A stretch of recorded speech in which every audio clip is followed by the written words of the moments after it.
Yeah, this isn't gonna be easy.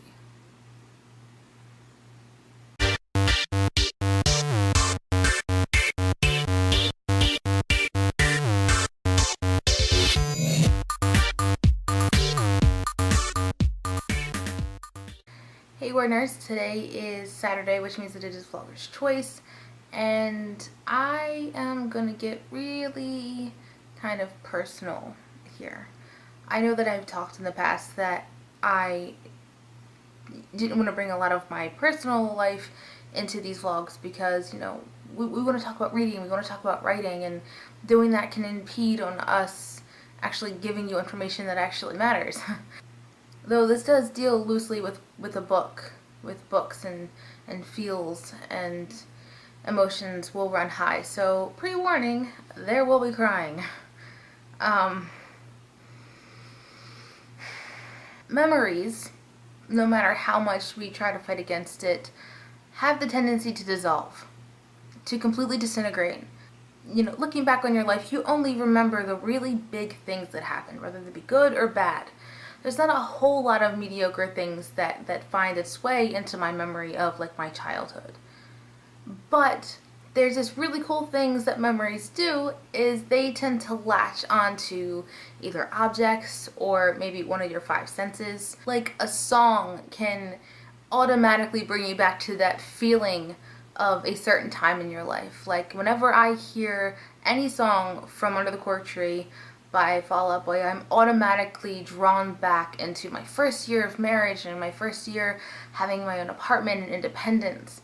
And even smells can take you back to a place that you visited. Like, for whatever reason, the silverware drawer in one of my old childhood homes reminded me of the few times that I visited North Carolina, where I have distant family down there.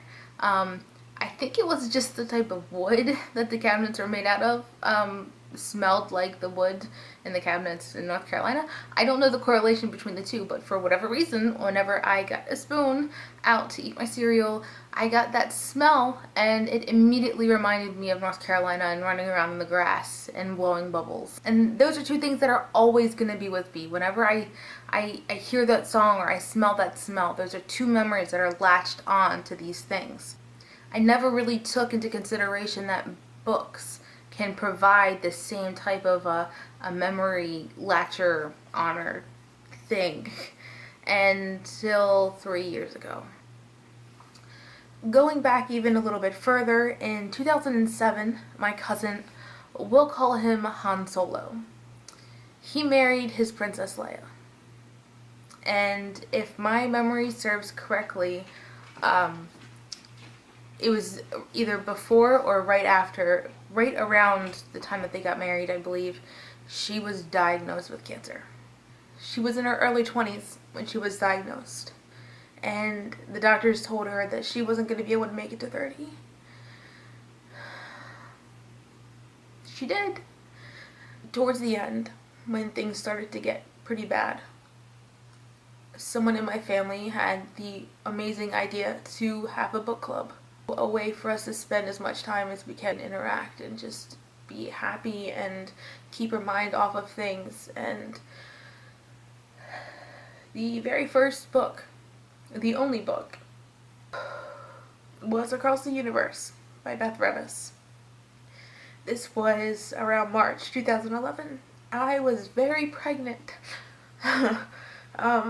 So when it got down to the meetings, I wasn't able to go. I think we had 2 meetings, and I wasn't able to attend either one of them. Because of my pregnancy, I didn't read or write anything in my entire pregnancy. I didn't have the patience for it. But I saw this as a way to jump back into reading and building up that momentum again. And I made it a few chapters in before I had my daughter, and I didn't get to finish the book. You know, it was on a Sunday that I wasn't able to do the live chat when the WordNerds chose Across the Universe for the book club. And 3 years. This month, 3 years she's been gone. And 3 years I haven't touched the book because I can't. Whenever I think of that book, I think of her. I think of the fact that I wasn't able to make it to those meetings. I think of my daughter. I never had the chance to meet her. 3 years ago, the universe lost the most beautiful soul, the most kind-hearted soul. She, instead of wallowing in self-pity, which I cannot even begin to have so much admiration for, always a smile, always a different idea to help people. She had severe cancer. She could have been doing all of these fundraisers for herself to raise money for her medical bills that were piling up from chemo, but instead of focusing on herself, she put every ounce of her energy that she had into helping animals. Like, that's saint worthy, right? I don't have the exact numbers, but she got my entire family rallied together, and every single year we would have a team for the March for the Animals, and we were the top fundraising pack every year. And I know that seems like bragging, because I am. I'm very proud of the fact that we did that. You know, we helped her do that, and we're still doing that now. Even after she's gone, we're in her legacy. We are still raising so much money for stray animals. She's the most selfless person I have ever met. Memories can attach to the weirdest of places. They can be happy, they can be sad, they can be a little of both, or they can be something completely different. I can't promise that I will be there Sunday night talking about this book, because I can't promise that I'm going to finish it. But I can't say that I didn't try.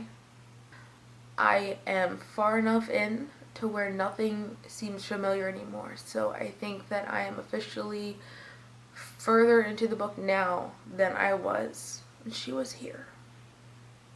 I may or may not see you on Sunday, so read the book. Join in.